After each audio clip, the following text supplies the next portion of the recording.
Good afternoon. Thank you very much for that introduction. I'm so happy to be back at ISOJ again. Happy 25th anniversary, Rosenthal. I'm especially happy to be the chair of this keynote session with Meredith Kopit Levien, the president and CEO of the New York Times. In a minute, Meredith will be up here with a short presentation, and then we'll sit and talk for a while, and then we'll bring your questions into the conversation. But first, I need to properly introduce her. And you know, I'm conscious of the fact that many of you have been here for going on 2 days and have had to listen to one person after another, reading bios boringly from a piece of paper. So given who our keynote is, I thought I would do something different. Meredith Kopit Levien grew up in Richmond, Virginia. As a kid, she was active in the B'nai B'rith youth organization and later served on its advisory council for its women's leadership initiative. She graduated from the University of Virginia, where she worked on the business side of the campus paper, the Cavalier Daily. After college, she was hired by David Bradley's consulting business, the Advisory Board Company. When he bought The Atlantic, she moved over to be an advertising director. Later, she became publisher of Atlantic Media's magazine 02138. In April of 2008, she joined Forbes Media, rising to be a group publisher and then chief revenue officer. In July 2013, she was appointed head of advertising at the New York Times. 2 years later, she was promoted to chief revenue officer, and 2 years after that to chief operating officer. In September 2020, she became the president and CEO of the New York Times Company. In that capacity, she leads the global operations and directs the business strategy of the world's most iconic and celebrated and kibitzed about news organization. Literally, no one doesn't have an opinion about it. That strategy today famously includes an embrace of games, cooking, product reviews, and a subscription-based sports app as rocket boosters to power the brand. Look, I got a perfect score. Please welcome Meredith Kopit Levien. Really well done, Evan. I'm going to steal your clicker. Right there, you go. Evan and I did a prep call 10 days or so ago that consisted of Evan saying, I'm a journalist, I'm not going to tell you anything I'm going to ask you. That's true. So I am going to fact check you.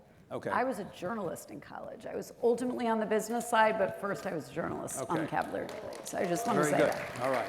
Very sensitive about that. Love it. I'm just going to talk for 10 or 15 minutes, and then Evan will ask me some questions. The world needs great journalism, but great journalism needs a great business model. That was one line in a Stratechery post by Ben Thompson that I read in 2015. And of course, I agreed with it. As Evan just described to you, I had spent most of my career working on sustaining the business of quality journalism. So of course I agreed. I did not agree as much with his headline at the time, which I think speaks for itself, but I understood where he was coming from. Back then, the newspaper industry was in the steepest arc of the free fall that you see like after 2005, so steepest arc of that free fall, and it was in that's all newspaper revenue, not just the Times, but we looked like that too.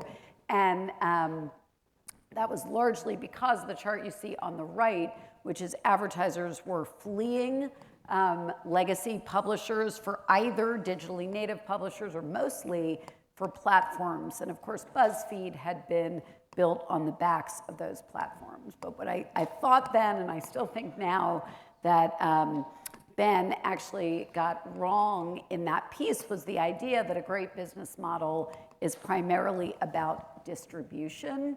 In fact, I would say that a great business model is about making a product that is so good that people in very large numbers seek it out and they come to it regularly, they make room for it in their lives, and they do that on a daily basis. That is what we have been trying to do at the New York Times for the better part of the last decade and arguably throughout our history. And I would boil the sort of themes by which we've done that down to 5 things that I want to tell you are as relevant today as we look at the dawn of another really profound change to the information ecosystem as they were 10 years ago. So let me talk quickly about them. The first one is very simply make something worth paying for. I came of age as a media executive in an era of that quote, information wants to be free. And we made a very different bet at the New York Times. We believed that our journalism, our work was so valuable that people would ultimately pay for it, even in the presence of free alternatives. And I'll say we didn't just think that, Evan, for the New York Times, we thought that for quality independent journalism everywhere. I will say at the Times it helped that we had a very strong foundation to go on. In 2008, 2009, the financial crisis, the Times had sort of seen the writing on the wall and sold off every bit of what was then a conglomerate of the New York Times Company, essentially to give us the economics and the focus to be able to invest in more New York Times journalism. And that is a theme throughout our history. It's probably the single biggest reason the Times is where it is today. It's kept repeating itself. In good times and in bad times, the first dollar at the New York Times goes to the journalism. And as a result of that, the bar on the left is the number of journalists in the newsroom. When I got there in 2013, everyone assumed that number would shrink. And the bar on the right in blue, just in blue, is the number of journalists in the core newsroom of the New York Times today. And if you actually add The Athletic and Wirecutter to that, it's twice as many people. Now, the company I joined was a print-first, ad-dominant business, and it was not clear that we would be able to continue to invest in journalism that ambitiously. In fact, we were sure we wouldn't be able to unless we did something dramatic, so dramatic to the business model. So we made 4 really big, mostly contrarian calls, and we essentially bet the farm, bet the whole business on them. And that's my second theme, which is we had to make some really hard calls about our business, and they took a lot of time to play out. It was not obvious that they were going to work from the outset. What were those 4 calls? First one's obvious. We said we had to be a majority digital business, and that we didn't have all the time in the world to get there. We actually staked out, I think, 5 or 6 years when we first said it. We said we had to be a subscription business first. This was like heresy at the time. It seems obvious now. And that really said we make all of our decisions as a business first through the lens of, is this good for subscribers? We said we had to be a destination, something people came to directly and asked for by name, and we had to make direct relationships with our users, which meant we were not primarily in the business of programming other people's platforms, because being a supplier is a much riskier business and probably a lesser business. And then we said if we get all of those things right, ultimately, it won't be subs alone that get us there. That's not enough to keep investing in the journalism, but that should actually, a sub-first model should lift all of our other businesses, all of our other revenue streams. So how did that work out? It took a long time, but today the first 2 bars on the left, we are now 65% of the company revenue comes from digital on a growing company. The even more remarkable one is more than three quarters of the revenue at the New York Times comes from subscribers. It's a $2.5 billion company, 3/4 from subscribers, and we're at 10.4 million subscribers and counting, so twice as many as we had when we started. I think importantly in this room, our journalism has never been more ambitious and in more of a variety of formats. Don't worry, Evan, I'm going to get to some bad news too. And our bet that that all of our revenue streams could ultimately in digital be complementary is really working out. They all run pink and blue there are print. Everything else is digital, and it runs on the high octane gas of engaged users. All of it does. So the real question then is, how did we do that? My next 2 themes are about that.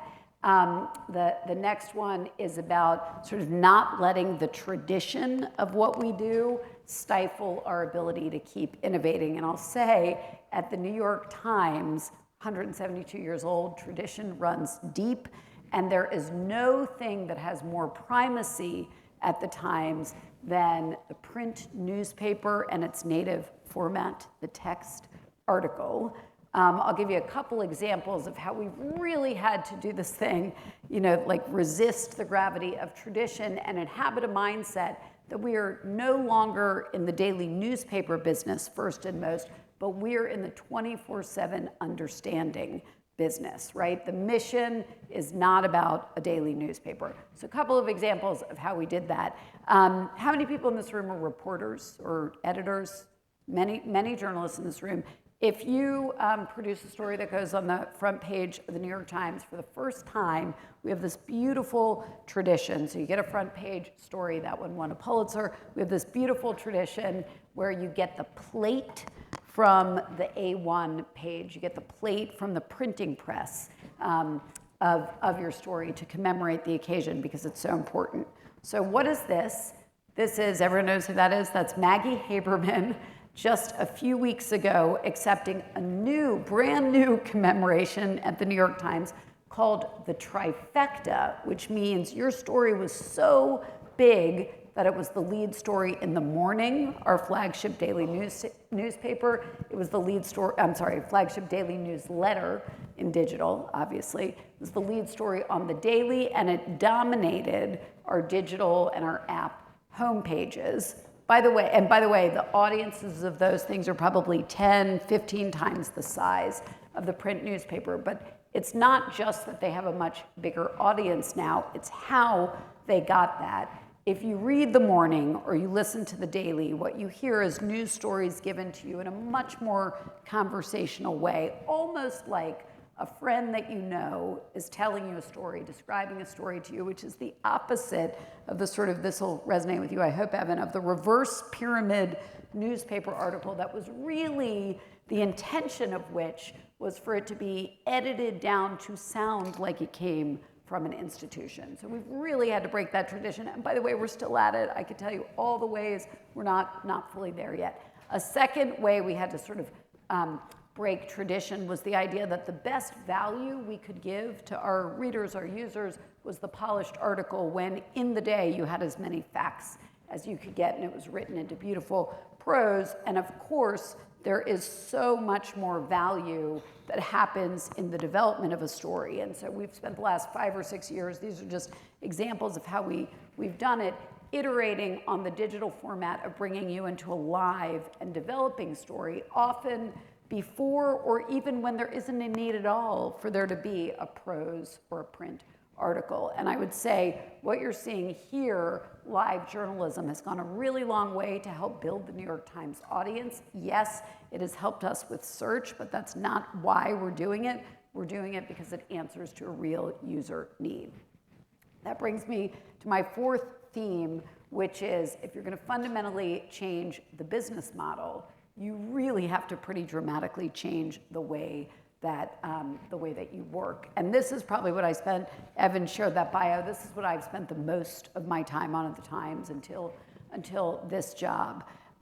When I got to the Times, it was very difficult to do digital product work. We had many competing interests. What do you want a user to do when they land on our site? And most of our business people were in straightforwardly commercial functions. They sold subscriptions, they marketed them, they sold advertising, they marketed it. In reality, we were competing with the world's largest and most powerful tech platforms for user engagement. And so the truth was, we had to operate as a business much more like they did. And how did they operate? The product itself was the primary engine of engagement and demand. The software by which people find and engage with the stuff we make was the primary engine of the business. So that meant two things. One, radical change to who's on the business side of the New York Times. We are now much more staffed in all the digital product functions. And two, making software, which is most of what we do as a business, now is a team sport, like journalism is a team sport. It's deeply cross-functional. So we broke down all those old hierarchical legacy business silos and reorganized ourselves to do Silicon Valley style, objective-based, cross-functional work. And where that leaves us is today, the New York Times looks much more as a business operation like Spotify or Netflix than a legacy newspaper company. And that brings me to my last theme that's gotten us to where we are and that we're still obsessed with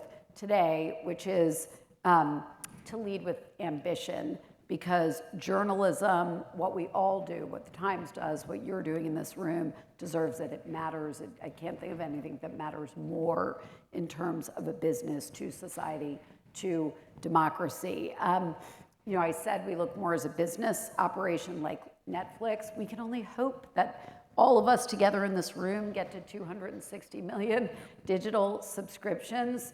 The 7th largest entertainment streamer, which I think is CBS Paramount, has 60 million subscriptions. CBS Paramount has 6 times as many digital subscribers as the New York Times, which is the largest digital subscription business in the world. That sucks. We should all want more than that. We want more than that. We want everyone in this room to want more than that. So we are really leaned in now to say, what is the most ambitious way we can go about doing that? And our idea is for the Times, and Evan started to push on this, to be the essential subscription for every curious person who wants to understand and engage with the world. And we think that takes three things for the Times to be a world-class news destination, to have leading lifestyle products in other spaces, not just any spaces, really big spaces where a lot of people spend their time, and then to put that together in an interconnected product experience so the Times is relevant in your daily life, whatever is going on in the news, in your life, or in the world. That is what we are trying to do. And I want to say, in the story that I've told you, we feel like we've made a lot of progress. We've gotten far, but the gains feel really fragile. And I think the challenges, and I hope we'll talk about this, Evan, that we are facing now feel as significant as any we have faced up until this point. I'll just name them so we're all on the same page. At the Times, by the way, we still have a lot of revenue coming from print, about 30% of our revenue. We still have a big ad business that drives a lot of our revenue and profitability. And by the way, the latest in that business, which none of us have a lot of control over, is marketer news avoidance, the idea that marketers don't want to be around news in a polarized environment, which is just like a terrible notion to contend with for society. But the real thing that we're all contending with is the largest and most powerful companies in the world, larger companies than anyone has ever known, control the information ecosystem. And in that control, in the last year and a half, we have all felt that they have steadily sent us less and less audience. And that is even before this gives way to a potential next chapter driven by generative AI, which I think you guys talked about yesterday, where the internet, the whole information ecosystem, is likely to return full answers to questions instead of pathways to the companies that did the hard work to get those answers. So I will close with this slide, which is, so what is the New York Times trying to do about it? We are trying to get as much as is possible into our control, and it is hard, and we do not have it yet, to run our own business. I'll go back to where I started. We are building products that are meant to be so valuable to people at scale that they will seek them out and find them however the information ecosystem evolves. And I'll leave you with 2 concluding thoughts. News is really big in that solar system image. It is the sun at the New York Times. It's the reason for being. For everything else, it's the main idea of the place today. Yep. It will be the main idea of the place for the next 10 CEOs who stand on this stage. And that is not just because it drives tens of millions of people every week in audience, which it does. It is not just because it is by far the largest driver of our business, but it is also because it imbues the whole thing with kind of authority and credibility and a belief that if I come and play your games or get your lasagna recipe or sleep in a bed that I chose because Wirecutter said this is the best kind of foam mattress, I can trust those things too. So I will stop there and give it up to Evan. Let's go ahead. Meredith, thank you. An enormous amount to talk about, and I want to come to those things in a moment and talk about the business. But as we talked about in the weeks running up to this, I said I may ask you about something that pops up in between then and now. And yesterday something popped up, the Wall Street Journal story. And I want to go right there and ask you about that. Lead of the story yesterday. Over the past several weeks, Charlotte Barrett, a top New York Times editor in charge of probing workplace issues in the newsroom, has summoned close to 20 employees for interviews to determine whether staffers leaked confidential information related to the Gaza war coverage to another media outlet. And this is posed as essentially the latest in a series of management challenges that you've been dealing with in the workplace. Journal makes the point the business is humming along, but the Times' culture is under strain. They're painting a picture of an organization in turmoil. Are you in turmoil? My short answer to that is I don't know any company, media or otherwise, that doesn't feel the effects of the polarized country and world we are living in. Right. So to that degree, every company is in some amount of turmoil because we're living in a deeply divisive time. Right. I would encourage everybody to read that story. Our executive editor, Joe Kahn, sat for a rare interview where he was indeed interviewed, right? Yeah. And I think he does a very good job of saying what actually happened that led to an investigation was somebody taking a piece of work that was not yet published, that was still very much open to be edited. It was kind of journalism incomplete, unpublished, and gave that to an outside media organization. And this is a room full of journalists. The newsroom runs on trust, and it's quite important that. So this is a vertical situation as opposed to a horizontal emblem of a larger problem, is what you would say. I think every company is dealing with the divisiveness we feel in the world. And maybe the Times deals with it a little more loudly and publicly because of what we do for a living. Right. So on the question of the business, and I again appreciate you teeing up what you did in these slides. Kara Swisher, your friend, my friend of some in the room. Except when she's interviewing us. Except when she's interviewing you, that's right. Was in town this week for another journalism conference, and she made a point about the business we're in. She said, no business, no journalism. No business, no journalism. I thought that was very striking. It was a kind of bracing acknowledgement that the business of our business is our journalism in some respects, right? And maybe it always has been, that if you cannot pay for this work, then you cannot do this work. You will have no journalism without business. In that sense, anybody working at a place like the New York Times on the business team is on the journalism team. Totally. Right? No business, no journalism. You consider yourself to be. I mean, you are a good champion and a good advocate for the work in this presentation. You view yourself as part of the journalism team. 6,000 people, 5,900 people work at the New York Times. Right. Everyone is there because of the mission. Everyone is there because we want there to be more independent journalism. But you acknowledge that not too long ago, those two sides of the house, whether this was the correct way to think about it or not, were consciously and intentionally not in the same level of alignment as they are now. The boss who was trying to not get me to accept the Times job when it was offered to me 11 years ago said, do not go there. You will never be important. No business person has ever been important or done anything important at the New York Times. Yeah. And I think the thing Kara said and you said is true. Let me first say the important thing about the New York Times is the work of our reporters and editors in that newsroom. And that is why I am religious about first dollar goes to the journalism. But no business, no journalism. Period. Period. So the first of the 5 things that you put in front of us as principles that you live by or that you embrace was make something worth paying for. And then you showed us a series of slides that indicated non-news components of the Times' business are taking off like rockets. And in fact, you probably are aware of the slide that was circulating on social media that was part of an investor deck that showed the audience engagement of the Times visualized over time, and in fact, the non-news components of the Times outstrip in audience engagement the news component of the Times, or at least it presumed to say, I asked the New York Times comm people if this was accurate, and they said, well, we can't authenticate the actual slide because it was third-party data that was used to create it. We didn't create it, but it's effectively an accurate representation of what we do. Anyone can go to ComScore and so get the premise of this was basically it reduced to the New York Times is now a gaming company. Do you believe that to be true, either literally or existentially? And if it is true, is that a problem for you?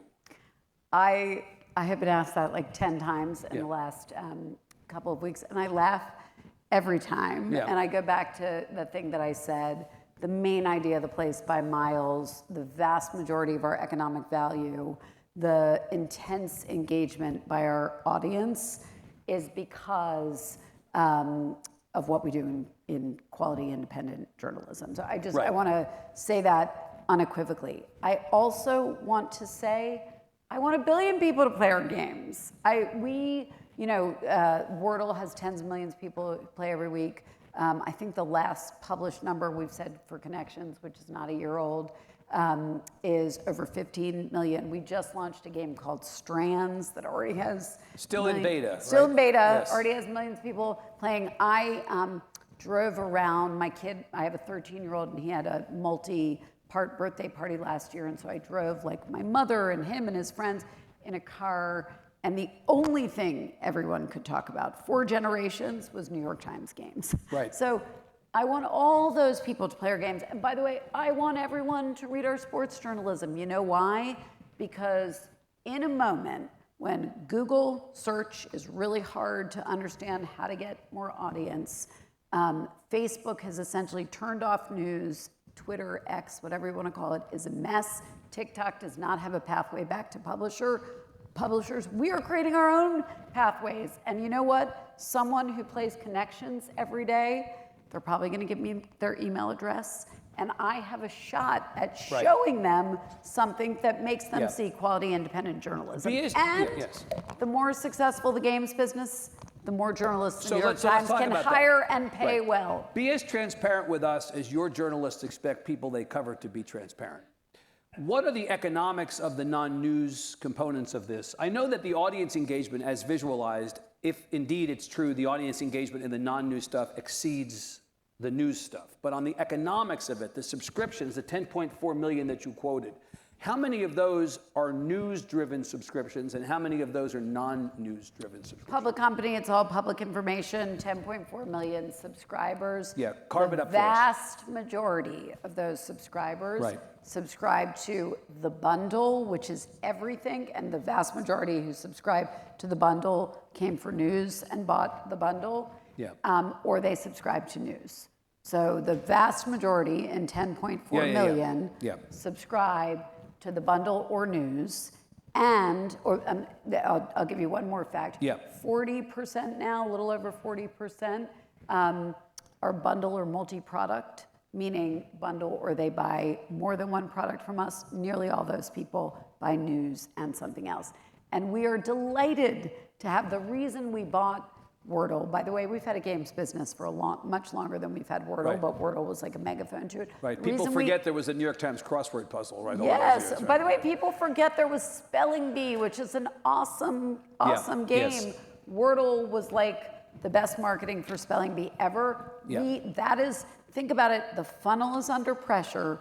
We are doing new things that bring people through that funnel. So on this idea of giving hard calls time to play out, the New York Times has one of many embedded advantages here in that you can afford, literally and existentially, to have patience. Very few other people in the news business today can afford to have the patience that the New York Times does to let hard calls play out. You acknowledge that. I want to use a different word than patience, but I'm going to agree with you. There is something magical at the New York Times.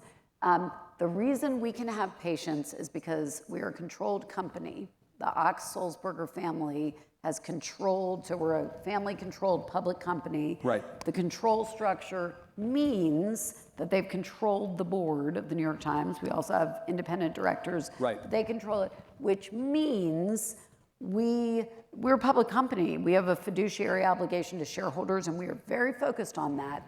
But when push comes to shove in the darkest of moments, when we have to make a choice that says, you keep investing in the journalism, you keep making sure there are enough people who can keep reporters on the ground in a war zone safely for a long period of time, or you take profit out of the business, you do the first thing. You always do the former. And again, most owners of most news organizations these days don't look at this the same way. Yes, but I do want to say this. Yeah. That allowed us, it played a big role Right. in getting us to where we are. There is plenty of quality journalism in the world, and many of the other things that I'm talking about, I think, could enable a better. So if owners were more patient in allowing hard calls to play you don't out. have to be controlled to make the right decision for a business. Or on this question of not stifling innovation, another thing you mentioned today. I mean, to me, it appears that the thing that's killing our business as much as anything is aversion to risk. The cost of failure is so high that unless you know for a fact something you're trying will succeed, in a lot of places you don't do it. You run the ball 3 times and punt instead of doing something risky because you can't fail these days. The cost is too high. And I wish more people had the ability, as the Times apparently does, another embedded advantage, to incur risk. Yeah. Like what you did with games. I know you have a history with games. What you did with games. How you've put cooking first. And look, I love cooking. Sam Sifton is a banger. We can all agree on this, right?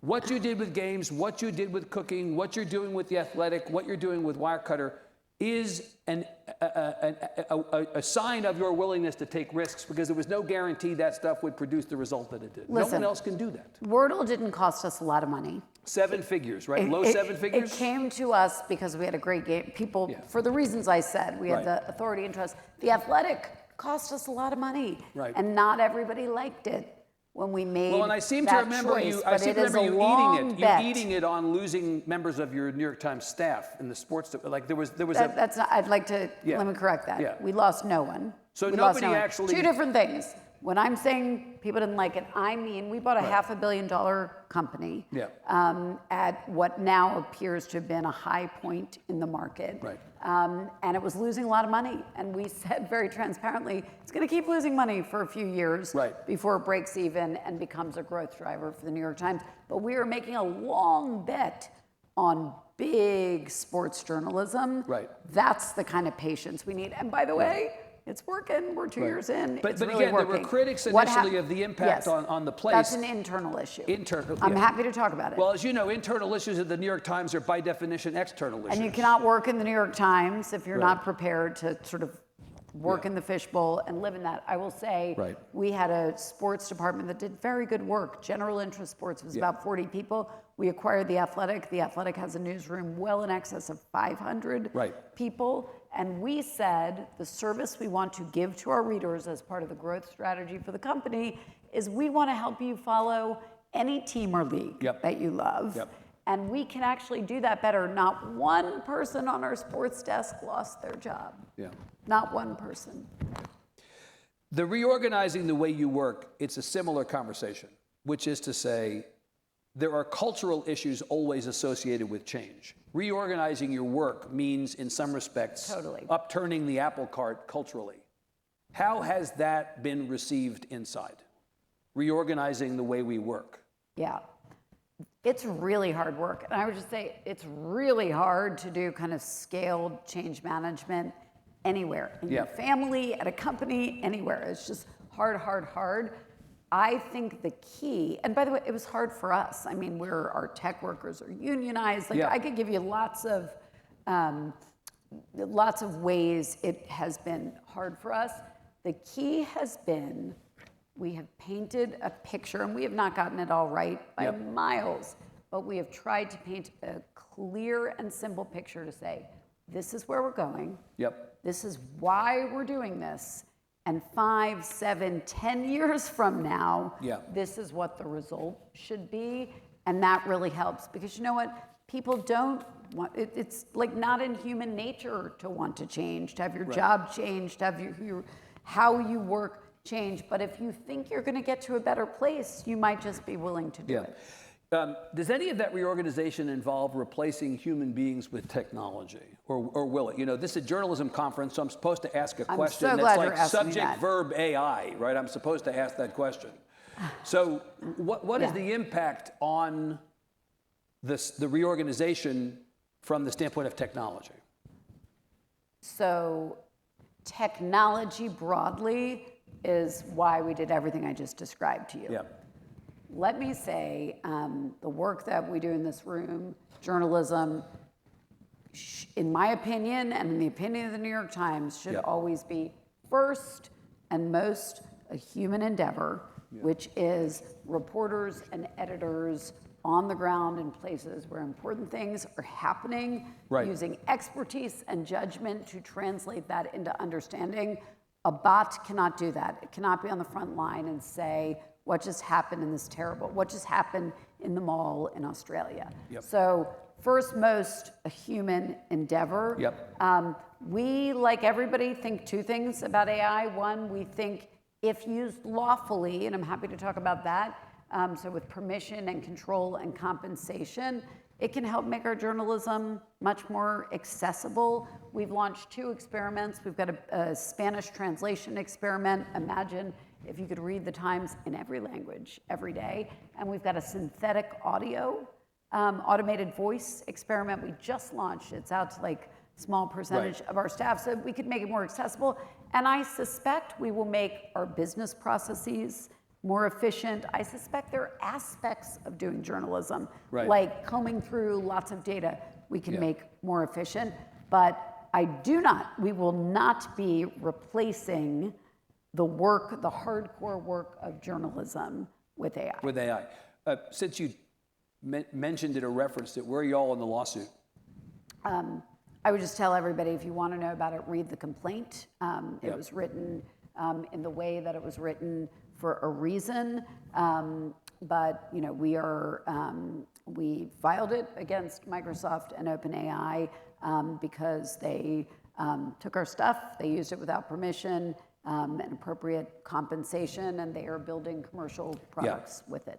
So it's all in the complaint. It's and all I right want there to on the say, you know, we believe, you know, I've just told you the story of how we use technology to make the Times a much larger business. We would like, you know, we think that's how the world should work, but there has to be fair value exchange, and IP rights have to be respected to do that. So let me go to a couple of questions from the audience that have been handed to me on this iPad. If you were this is from Marcella via Slack. If you were charged with leading a failing, unprofitable local paper in a red state, how would you go about it? And what would you do first?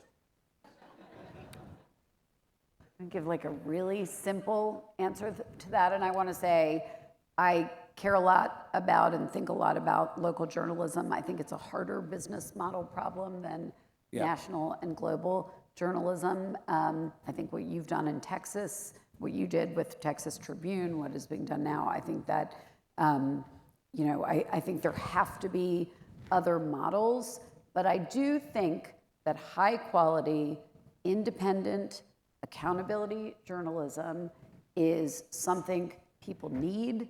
And I think if people need it, you can have a good business around it. And what I would say is take the thing that you do that is most distinctive and put the vast majority of resources on doing that really, really well and forget about everything else. As a practical matter, that's what you would do.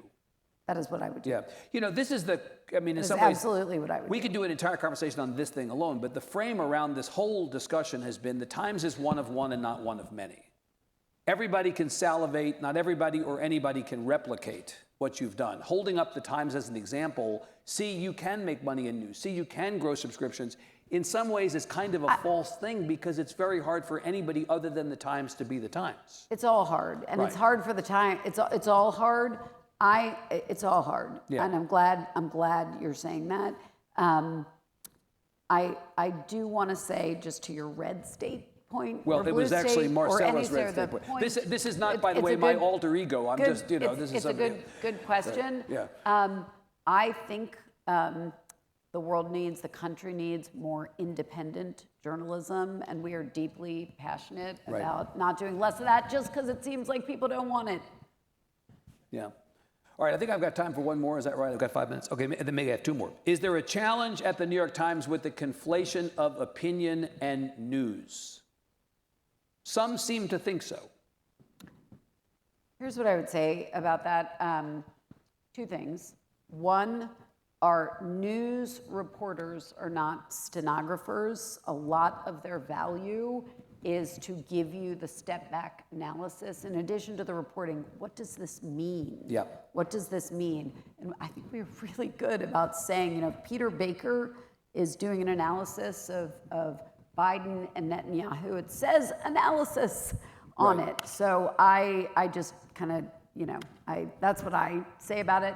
And the second thing I would say is we have put a lot of work and effort, and we are nowhere near done, into trying to bring some of the things that were obvious signals in a newspaper that everybody understood. What is news? What is opinion? What is editorial? Right. What is op-ed? How do you do that in digital? And I would say to everybody in this room, we're all trying to make readers understand what it is that they are reading. But you acknowledge that even if you have wayfinding and you are, you know, intentional about in print and online making that distinction, there are still people who don't have either the media literacy or the level of sophistication to see the distinction enough that people view your opinion as the same as your news and therefore will say the New York Times is biased, suspicions confirmed. Listen, I'm sure that's the case, and I will add, there are plenty of people today who wish the New York Times would cover the world as they wish it to be, and not as it is. Right. And we are not going to stop covering You're the living world in a reality-based as it is. universe, right? Yeah. Yeah. Especially in a world in which facts are not facts, all you can do is all you can do in that case. So last thing, this is a question from Rebecca. There is an all-out narrative war on journalism, which seems undeniable, which seems like it's turning increasing numbers of people off and undermining the credibility not just of the New York Times, but of all news. Is there something we can do or do together to reverse that? Rebecca, I agree.